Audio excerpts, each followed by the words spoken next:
Hello, I'm Keith Russell, pastor of the Westside Baptist Church in Jacksonville, Florida. And I'm sitting here in our worship center today that we have not been able to gather in for 9 weeks. It's been 9 weeks since we've been able to gather together as the family of God to worship.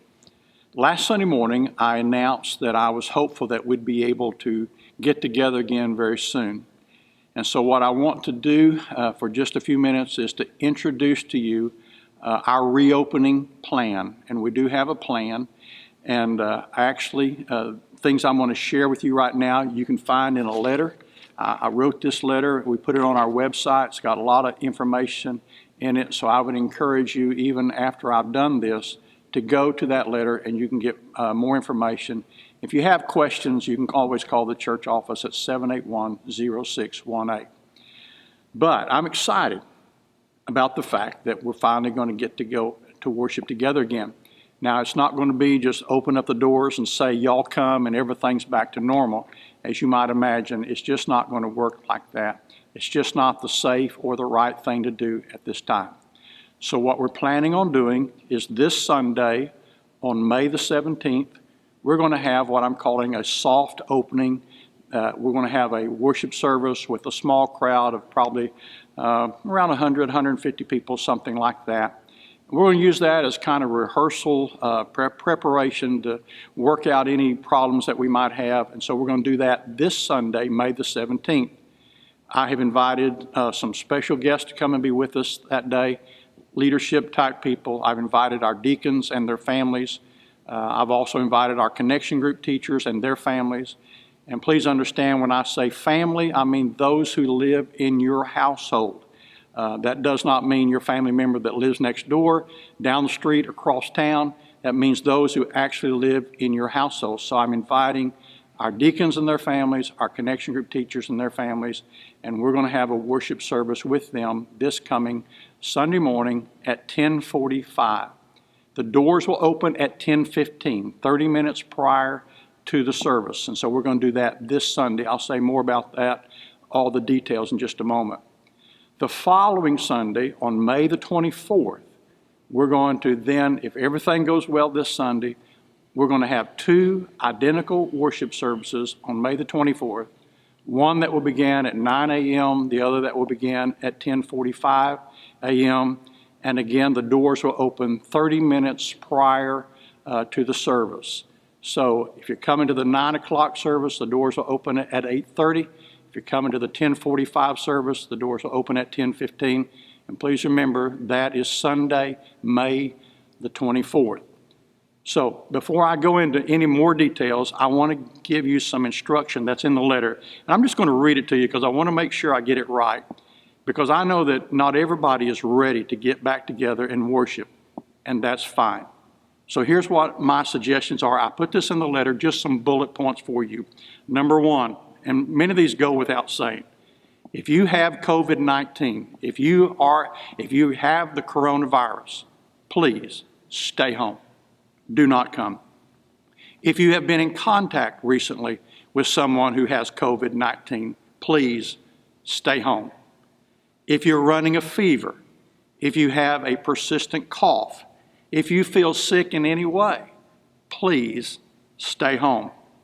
If you have a compromised immune system, please stay home. If you just don't feel safe right now, if you just think, I'm not ready yet, please stay home. I don't want you to be uncomfortable in coming to be with us in any way. If you are a part of what is called the vulnerable population, and you can go to our website and you can look at our 4-phase plan, you'll find a definition of what that means. If you're a part of the vulnerable population, please stay home. When you come, if you want to wear a mask, you're welcome to wear a mask. It is not required, but you're welcome to wear one. If you don't have one and you'd like to wear one, we will have some available for you here at the worship center whenever you come. I will say this as well. We will continue to have our services online at 10:45 and also broadcast on WROS radio here locally in town at 10:45 as well. So those of you who maybe feel like, I just can't come yet, You can watch us still on the internet, or you can listen by radio. Just a few other things I put in this letter that I think will be helpful. You need to know this. There will be no connection groups, that is, no small group Bible studies. There will be no children's worship. There will be no extended session for our preschoolers. So many of the things that we ordinarily have, we will not have. We're just simply trying to keep everybody safe when they come on our facility. Now, a week from Sunday, when we open up the doors at 9 o'clock and have a 9 o'clock service and a 10:45 service, you might be asking, well, how do I know which service to come to? Well, you may recall, many of you will, last summer, whenever we were renovating this building, we had two services. We had an early service at 8 o'clock, and we had a late service at 10:45. So here's what I'm asking you to do. If you came to the early service during the renovation last summer at 8 o'clock, please come at 9 o'clock on May the 24th. If you came to the late service during the renovation at 10:45, please just come at 10:45 on May the 24th as well. If you were not attending our church at that time, I would encourage you, just pick one of either the early service at 9 o'clock or the late service at 10:45, and pick one and just come. Now here's what's going to happen. I'm going to do my best to give you this instruction. Whenever you come, as I said, the doors will open 30 minutes prior to the service. So you'll enter through what we call the mall area. Many of you Westsiders, you know what that is. And you can enter from either direction on either side of the mall, and we're going to line up just like if you were going to Home Depot or the grocery store, whatever. You've seen people lined up. We're going to line up single file, and when the doors open at 10:15 or at 8:30, you will be escorted into the worship center, and you will be seated. Now, I know some of you say, well, Pastor, I've gone to that church for 50 years, and I always sit here. It's not going to be that way.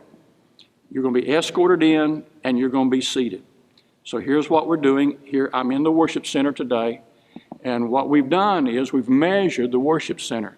And from this pew that I'm sitting on to the front pew in front of me, there's 6 foot. So we're going to mark off every other pew. And whenever you come in, you'll be seated with your family. Family groups will sit together. If there's 2, 3, 1, whatever, 4 people in your family will sit together. But another family behind you, you cannot sit beside them. We want to maintain 6 feet of safe distance between you and every other family.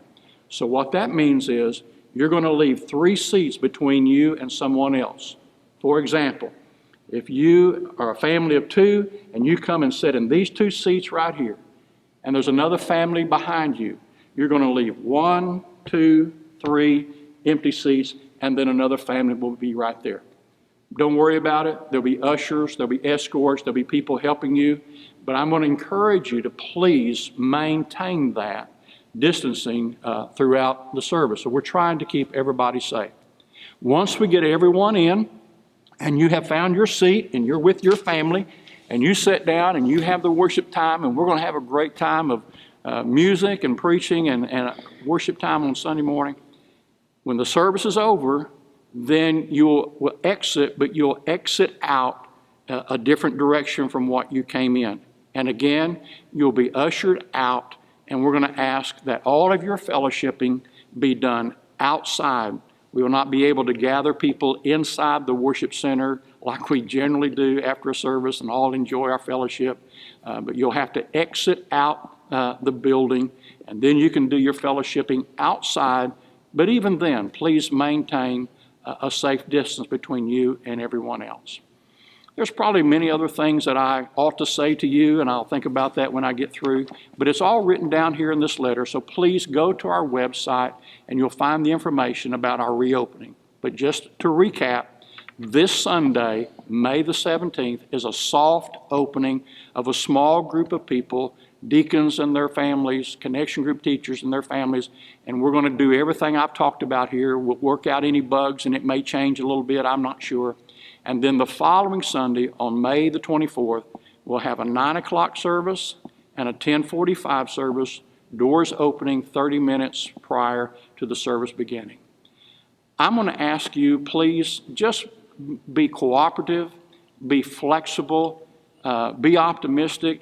I'm excited about the fact that we're going to get together and worship together. I am tired of preaching to a camera. I'd like to see some faces. But again, if you don't feel safe in coming, if you're not healthy enough to come, then please stay home. You'll be able to watch either online or listen on the radio. God bless you. I'm so grateful for our church, and I look forward to getting together again. And hopefully, as the days go along, the restrictions will be lifted more and more, and we'll be able to get back together and just do church like we've always done church. Remember this, the church is not a building. The church is people, and we are people. We're God's people. You can worship wherever you are, but as a family of God, we want to come together in a sweet spirit, and we want to worship the Lord, hear what He has to say to us. I look forward to this coming Sunday morning, seeing some of you, and then the following Sunday morning to seeing some more of you right here in beautiful Westside Baptist Church. God bless you.